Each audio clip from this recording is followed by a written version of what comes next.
శీర్షిక: బెన్ మరియు పాండీస్ amazing adventure. పచ్చని కొండలు మరియు మెరిసే నీలి సరస్సుల మధ్య ఉన్న ఒక హాయిగా ఉండే పట్టణంలో బెన్ అనే యువకుడు తన తల్లిదండ్రులు మరియు అతని ప్రాణ స్నేహితుడైన పాండీ అనే ఉల్లాసభరితమైన పాండాతో నివసించాడు. బెన్ మరియు పాండీ విడదీయరానివారు. అడవులను అన్వేషించడం, ఆటలు ఆడటం మరియు అద్భుతమైన సాహసాలను ఊహించుకుంటూ వారి రోజులు గడిపేవారు. అతను ఎల్లప్పుడూ కొత్త సాహసాల కోసం వెతుకుతూ ఉంటాడు మరియు పజిల్స్ సాల్వ్ చేయడం ఇష్టపడతాడు.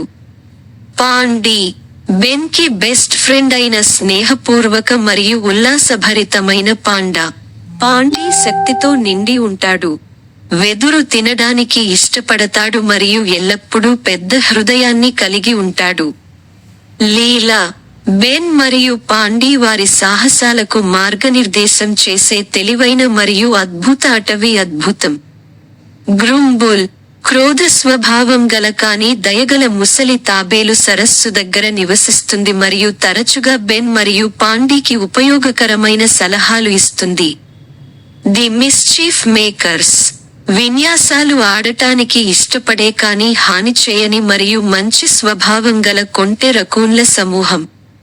ప్లాట్ అవుట్లైన్: ది ఆవిష్కరణ: ఒక ఎండ ఉదయం, అడవి అంచున ఆడుకుంటూ బెన్ మరియు పాండీ ఇంతకు ముందెన్నడూ చూడని రహస్య మార్గాన్ని కనుగొన్నారు. వారి ఉత్సుకత మరింత మెరుగవుతుంది మరియు వారు దానిని అనుసరించాలని నిర్ణయించుకుంటారు. ఎన్చాంటెడ్ ఫారెస్ట్ లోకి ప్రవేశించడం.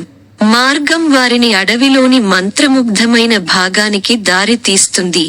ఇక్కడ ప్రతిదీ మరింత శక్తివంతంగా మరియు అద్భుతంగా ఉంటుంది.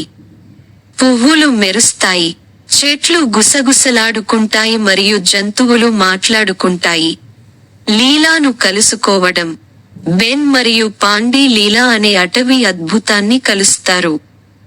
వారు మంత్రముగ్ధమైన అడవిలో ఎక్కడో దాగి ఉన్న కోల్పోయిన నిధి గురించి చెబుతారు. ఈ నిధికి ఎప్పటికీ అడవిని రక్షించే శక్తి ఉందని చెబుతారు. అన్వేషణ ప్రారంభమవుతుంది. సాహసం గురించి సంతోషిస్తున్న బెన్ మరియు పాండీ నిధిని కనుగొనాలని నిర్ణయించుకున్నారు. లీల వారికి ఒక మాయా మ్యాప్ని అందజేస్తుంది. వారు చిక్కులను పరిష్కరించినప్పుడు మరియు అటవీ జీవులకు సహాయం చేసినప్పుడు మాత్రమే దానిని బహిర్గతం చేస్తుంది. మిస్టర్ గ్రుంబుల్కు సహాయం చేయడం. తనకు ఇష్టమైన టోపీని కోల్పోయిన తాబేలును మిస్టర్ గ్రుంబుల్ చేయడంలో వారికి సహాయపడటం వారి మొదటి సవాలు. వారు చెట్టులో ఇరుక్కుపోయిన టోపీని కనుగొని దానిని మిస్టర్ గ్రంబుల్కి తిరిగి ఇస్తారు. అతను నిధికి సంబంధించిన మొదటి క్లూని ఇస్తాడు. Mischief makers. తరువాత వారు రెండవ క్లూని దాచిపెట్టిన రకూన్ల సమూహమైన మిస్చీఫ్ మేకర్స్ ను ఎదుర్కొంటారు. బెన్ మరియు పాండీ క్లూని పొందడానికి దాగుడు మూతల ఆటలో రకూన్లను అధిగమించారు. Brave river crossing. వారు వంతెన లేకుండా వేగంగా ప్రవహించే నదికి చేరుకుంటారు. జట్టు కృషిని ఉపయోగించి పాండీ బెన్ కి తెప్పను నిర్మించడంలో సహాయం చేస్తాడు మరియు వారు సురక్షితంగా నదిని దాటారు. అక్కడ వారు మూడవ క్లూని కనుగొంటారు. చివరి ఛాలెంజ్. చివరి క్లూ వారిని దాచిన తలుపుతో కూడిన పెద్ద పురాతన చెట్టు వద్దకు తీసుకువెళుతుంది. దానిని తెరవడానికి వారు మాయారాళ్లను సరైన క్రమంలో అమర్చడం ద్వారా ఒక పజిల్ను పరిష్కరించాలి.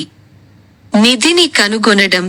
చెట్టు లోపల వారు నిధిని కనుగొంటారు. మాంత్రిక శక్తితో పల్స్ చేసే ఒక ప్రకాశించే క్రిస్టల్ గుండె. లీల కనిపించి గుండె అడవిని ఎలాంటి హాని జరగకుండా కాపాడుతుందని వివరిస్తుంది. వేడుక. బెన్ మరియు పాండీ స్ఫటిక హృదయాన్ని లీలకి తిరిగి ఇచ్చారు మరియు మొత్తం అడవి వేడుకలో సజీవంగా వస్తుంది. పువ్వులు ప్రకాశవంతంగా వికసిస్తాయి, జంతువులు ఉత్సాహంగా ఉంటాయి మరియు అడవి ఆనందంతో నిండిపోయింది. ఇంటికి తిరిగి రావడం. సూర్యుడు అస్తమిస్తున్నప్పుడు బెన్ మరియు పాండీ అలసిపోయినప్పటికీ సంతోషంగా ఇంటికి తిరిగి వస్తారు. వారు మరిన్ని సాహసాల కోసం మంత్రముగ్ధమైన అడవికి తిరిగి వస్తారని మరియు వారి కొత్త స్నేహితులకు వీడ్కోలు పలుకుతారని వాగ్దానం చేస్తారు.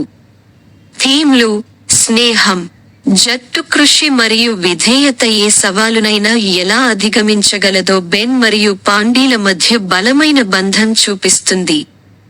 ధైర్యం మరియు ఉత్సుకత: పిల్లలు ధైర్యంగా ఉండేందుకు మరియు ఆసక్తిగా, వారి చుట్టూ ఉన్న ప్రపంచాన్ని అన్వేషించడం, ఇతరులకు సహాయం చేయడం, అవసరమైన వారికి సహాయం చేయడం యొక్క ప్రాముఖ్యతను మరియు దయ యొక్క ప్రతిఫలాన్ని హైలైట్ చేస్తుంది.